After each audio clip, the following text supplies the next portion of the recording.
जगन्नाथपुरी यात्रा की कहानी के बारे में। दोस्तों, इस यात्रा से जुड़ी बहुत सी कथाएं प्रचलित है, जिसके कारण इस महोत्सव का आयोजन होता है। कुछ कथाएं मैं आपको अपने इस वीडियो में बता रहा हूं।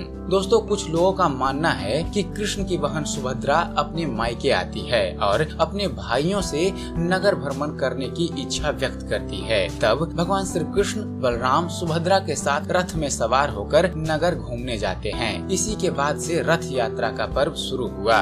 इसके अलावा कहते हैं कि गुंडीचा मंदिर में स्थित देवी भगवान श्री कृष्ण की मासी है, जो तीनों को अपने घर आने का निमंत्रण देती है। भगवान श्री कृष्ण बलराम सुभद्रा के साथ अपनी मासी के घर 10 दिन के लिए रहने जाते हैं। अगली कहानी है भगवान श्री कृष्ण के मामा कंस उन्हें मथुरा बुलाते हैं। इसके लिए कंस गोकुल में सारभी के साथ रथ भिजवाता है। भगवान श्री कृष्ण अपने भाई बहन के साथ रथ में सवार होकर मथुरा जाते हैं, जिसके बाद से रथ यात्रा पर्व की शुरुआत हुई। कुछ लोगों का मानना है कि इस दिन श्री कृष्ण कंस का वध करके बलराम के साथ अपनी प्रजा को दर्शन देने के लिए बलराम के साथ मथुरा में रथ यात्रा करते हैं। कुछ लोगों का मानना है कि श्री कृष्ण की रानियां माता रोहिणी से उनकी रास लीला सुनाने को कहती है। माता रोहिणी को लगता है कि कृष्ण की गोपियों के साथ रास लीला के बारे में सुभद्रा को नहीं सुनना चाहिए, इसलिए वो उसे कृष्ण बलराम के साथ रथ यात्रा के लिए भेज देती है।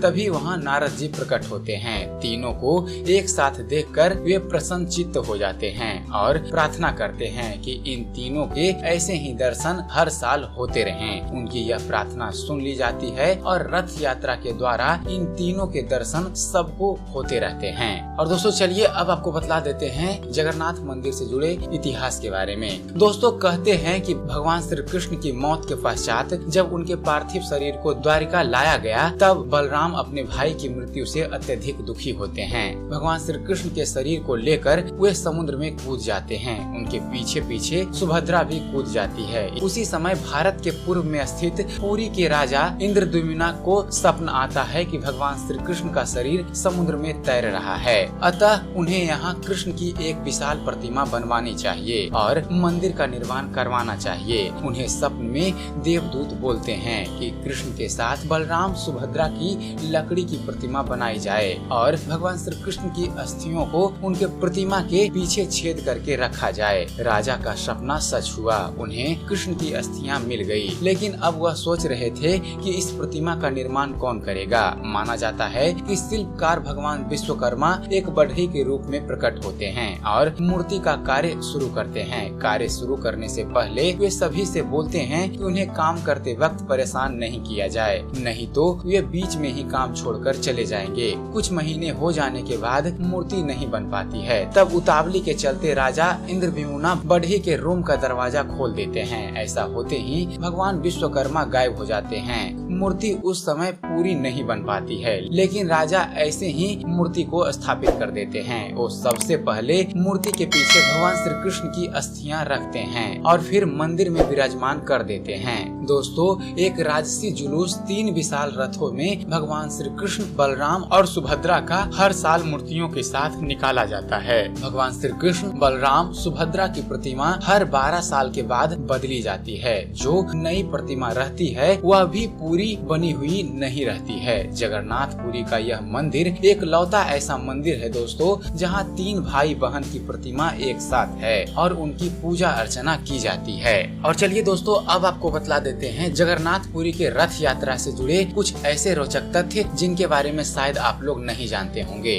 दोस्तों, भारत के उड़ीसा स्थित पुरी नगरी में इन दिनों जगन्नाथ यात्रा की तैयारी अपने अंतिम चरण में है। वर्ष में एक बार निकलने वाली इस रथ यात्रा का देश और दुनिया के लिए एक विशेष महत्व है। भारत के 4 पवित्र धामों में से एक पुरी के 800 वर्ष पुराने मुख्य मंदिर में योगेश्वर भगवान श्री कृष्ण जगन्नाथ रूप में विराजते हैं। दोस्तों, पुरी में जगन्नाथ यात्रा में एक रथ नहीं बल्कि 3 रथ निकलते हैं, जिसमें क्रमशः बलदेव, श्री कृष्ण व सुभद्रा विराजमान होते हैं। दोस्तों जगन्नाथ के रथ को गरुड़ ध्वज या नंदी घोष, सुभद्रा के रथ को दर्प दलन और बलदेव के रथ को पाल ध्वज कहा जाता है, जिनका रंग लाल और पीला होता है। यह रथ क्रमशः लाइन में होते हैं, जिसमें से पहले रथ पर बलभद्र, बीच वाले रथ पर सुभद्रा जी और सबसे पीछे वाले रथ में जगन्नाथ जी विराजमान होते हैं। दोस्तों इन तीनों रथों को सिंह द्वार पर आषाढ़ की शुक्ल द्वितीया को लाया जाता है। इसके बाद मूर्तियों को